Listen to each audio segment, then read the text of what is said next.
So we're measuring our foothold traps to find out what's legal in Indiana. When we start, I'll just read through here. Measuring, number one, you measure the widest inside jaw spread perpendicular to the trap's base plate, as in figure 3, and circle the measurement for the closest measurement in column 1. And column 1 is down here. So this is the column that you gotta look for. 2, measure the inside width between the trap's hinge post in figure 4 and circle the measurement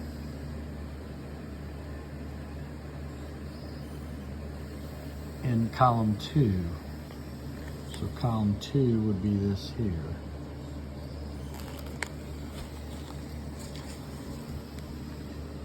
If both measurements fall in box 1, then the trap can have standard jaws.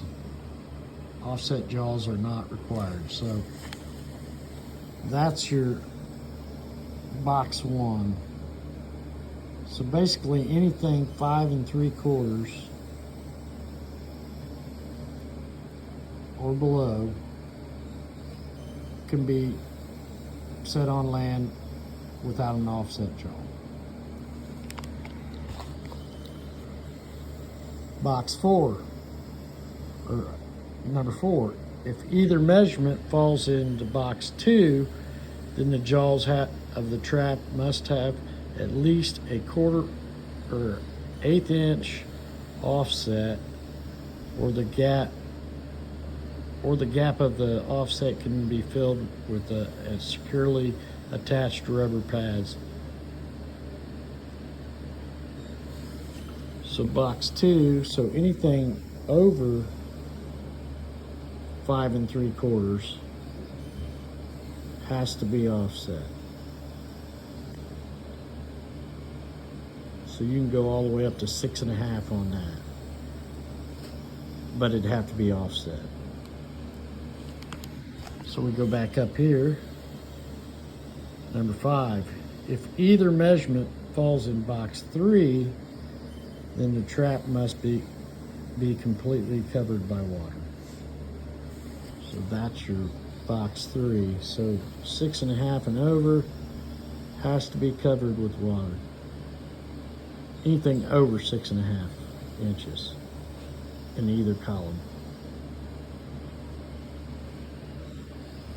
So that is our Indiana state law on measuring foothold traps. So I've been on a kick with my used traps lately, so I need to see what's legal in the state of Indiana. So what you want to do, well, if you're going to use them on land, they have to be a certain size or they have to be offset. These are all standard jaw.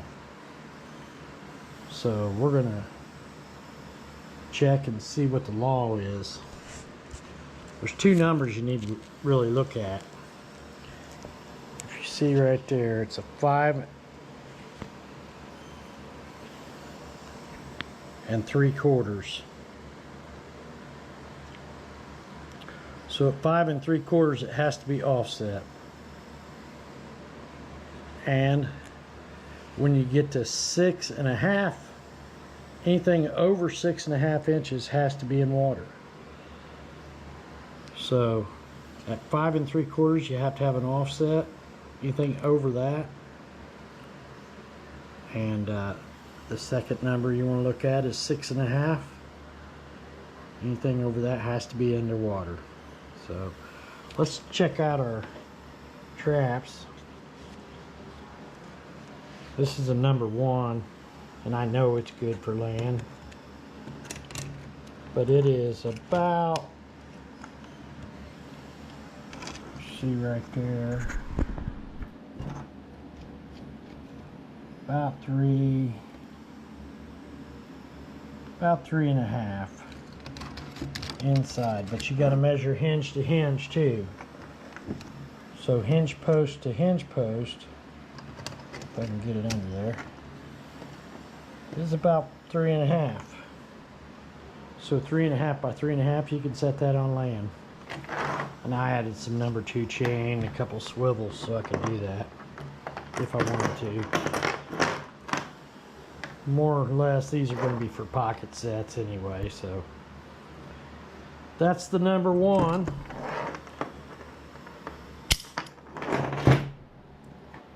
Let's move to the number 2. So from jaw to jaw, basically from jaw to jaw, it is about 4 inches. You see that? It's about 4 inches.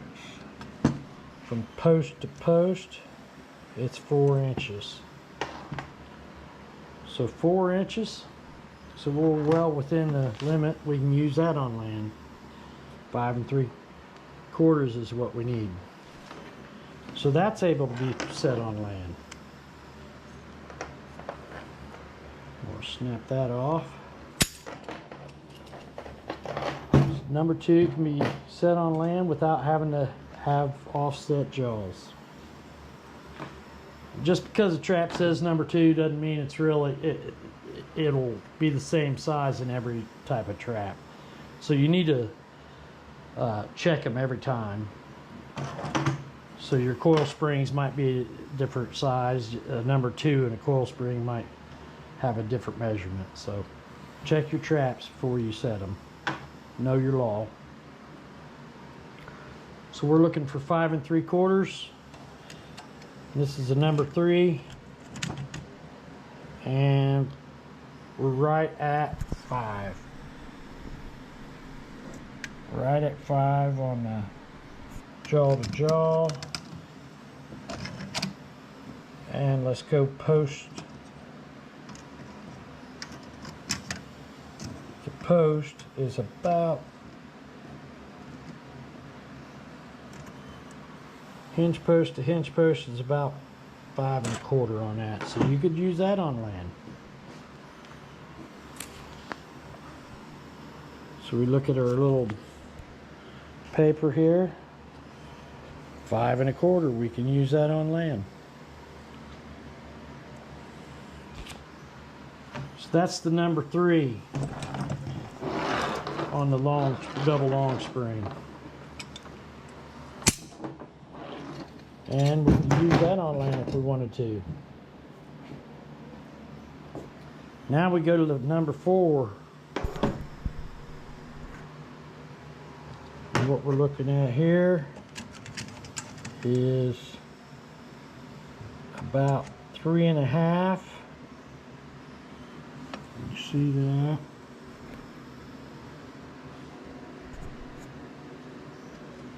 And from hinge post to hinge post,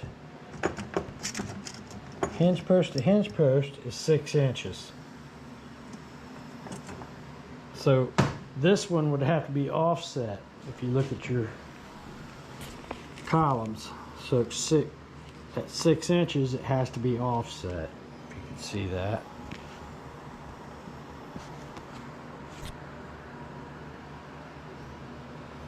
So at 6 inches, you'd have to be offset. So this cannot be used on land. But we'll use it in water. It can be used in water and good beaver trap. A little small, but it'd work for a front foot catch. And that's the laws on it. Basically what you got to remember is your 5 3/4. Anything over that has to be offset. And anything over 6.5 inches has to be underwater. So anything below the 5 3/4 you can set on land. And now we know.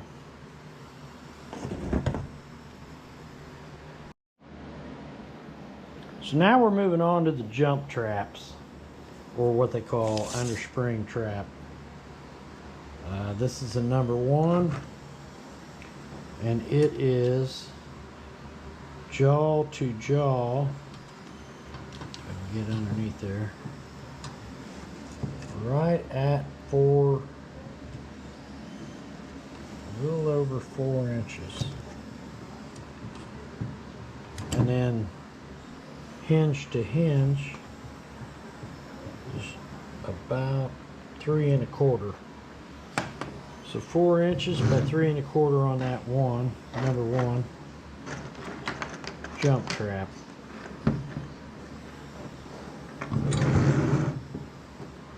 Now we go to 1 1/2. So we know it's good for land. Number 1. You go to the 1 1/2, and basically you're about 4 1/2 on jaw to jaw, and then we are hinge to hinge about 4 inches. So that's good. You wouldn't have to be offset on it either. So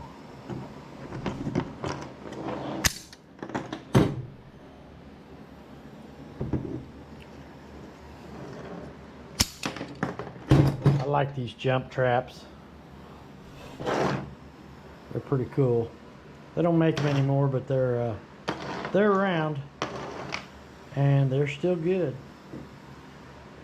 So that was the 1 and the 1 1/2. Now we're on to the 2 inch, or number 2. So number 2 would be just about 5 inches on jaw to jaw. 5 inches post to post. It is about 4 3/4 post to post. Well, I'd go 5 inches on, so about 5 inch by 5 inch for the number 2. So that's well within. You wouldn't have to have an offset for it either. 5 inches.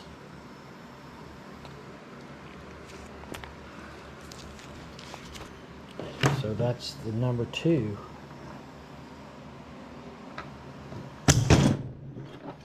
That's the number 2 jump trap.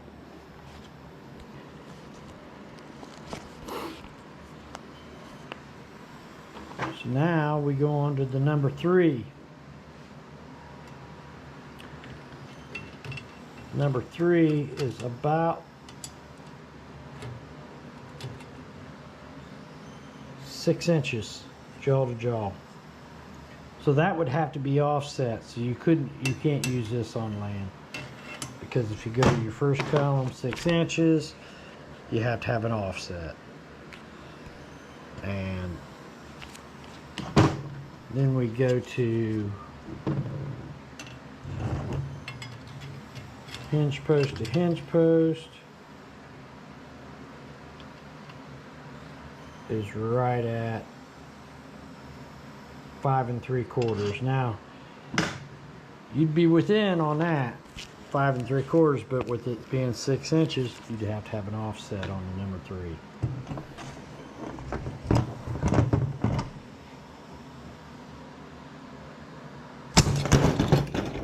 So we got that one. So we know this one has to be in water on the jump trap. Number 3 has to be in water. So we know the number 4 is going to have to be, because neither one of them are offset, but we'll measure it anyway. So basically from jaw to jaw, it is almost 7 inches. It's 7 inches jaw to jaw, and from post to post, it is 6 1/4. So it's out on both ends. So even if this was offset, if you look, 7 inches, it'd have to be in water. So you couldn't use this on land even if it was offset. So this is a water trap, period. And now we know on the jump traps. And we'll use this for beaver. We'll use it for beaver. I like this jump traps. They're neat. There's something nostalgic about them. That's why I like them. But now we know. Now we know the law on it. So we've showed both the double long spring, single long spring, and now we've checked all of our jump traps. Now we know. Now we know the laws. All right, the point I was making, you can't just look at the number and think it's going to be the same size. So these are all number 2s. And this is the coil spring number 2 Bridger. I changed the jaws out on this. When I got it, it was used. I like to buy used traps. But I changed the jaws to offset on it and put a posi trip pan on it. But I mean, I had like $2 in this thing, so it's cheap to, I think $2.50 for the jaws. So I got about $5 in that trap right there. And it is, if you look, it is 5.5 jaw to jaw. So hinge post to hinge post, it is just at 5.5. So 5.5 by 5.5. That's on the coil spring number 2 Bridger. Now you go to the jump trap or underspring trap, and you are at basically 5 inches jaw to jaw, and hinge post to hinge post is right at 5. So 5.5. It's a little bigger than that one. So you can't just base the number as to what size the jaws are going to be. You need to check all of them. Now your double long spring, the number 2, you're at 4 inches there, and hinge to hinge, you're about, hinge post to hinge post is about 4 1/4. So 4 by 4 1/4. That's what I'm saying. You can't base just a number on just because it says it's a number 2 doesn't mean it's going to be the same exact size. You need to check all of them and check your state laws. And that's what the point I was trying to make. All right, we'll talk to you later.